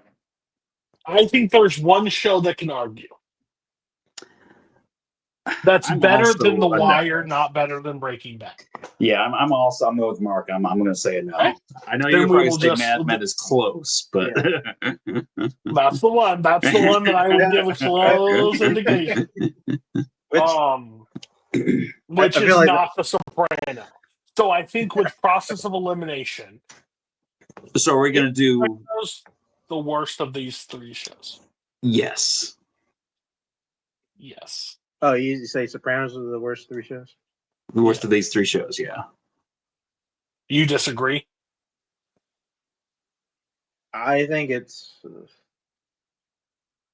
Yeah, it is. Like I didn't think I would be there, but seeing how we wrap it up, like the highs of the Shield really pull it up. It really does. I think this is. I think this is. Absolutely does. I don't think this is as hard as we think it is. I think the rankings go Breaking Bad, Wire, regardless, argue to agree to disagree, doesn't really matter. The top 2 are the top 2. But I think it's Mad Men than The Shield. The first 3 seasons of The Shield are the first. We have 3 of them at the bottom half. Yeah. Mad Men has never even sniffed the bottom. Yeah, no, I agree. Like The worst of the Mad Men is not even close to the worst of The Shield. Season 5 of The Shield, I would stack up against any of these shows. I agree with you. But the rest of it, like you said, seasons 1, if 2, we and did 3. solo seasons, we'd have arguments. Since we're doing solid, Mad Men has always ranked above everything higher. Oh yeah.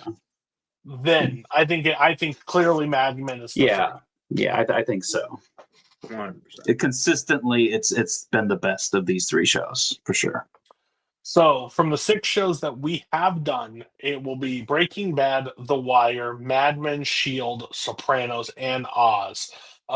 That's where we're sitting. That's where we're ranked. 3 more shows, regardless if they're separated, because they're less seasons, they will also be put into this, because 3 seasons can also get you to I think some of them will cross over to Breaking Bad or Wire or Mad Men. Good fucking luck. But maybe. I haven't seen any of them, so I have no argument. I predict that we will have conversations for one of the 3 shows to get into the top 3. Wow. Okay, I'm really excited. I've heard it, so I don't think it's crazy. Oh, Succession. Yeah, I've heard that too. So that's our show. We have done it. Wrapped up season 2, part 1. Thank you to The Sopranos. Thank you to The Shield. Thank you to Mad Men for giving us entertainment. I have now crossed off 6 big TV shows off of my list. Well, 5 big TV shows in Oz off my list. So that's great. Starting whenever it starts uploading on the channel, we will be doing Succession, True Detective, and The Leftovers. Can't wait. The journey has just begun. We have already talked about season 3. We know we basically know what we're doing. Yeah. Basically, Matt and TV Chronicles could be basically broken down to Matt and Mark teach Cody TV. So I appreciate them for going on this journey because I would never watch it without them. Season 7, we're gonna get to The Simpsons. It's gonna be good times. I am in danger. I don't think you want to do that to yourself. So, with that being said, we're done. We will see you next time. Thank you so much. Bye-bye.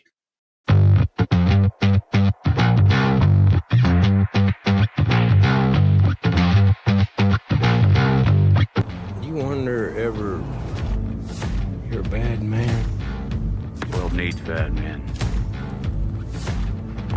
We keep the other bad men from the door.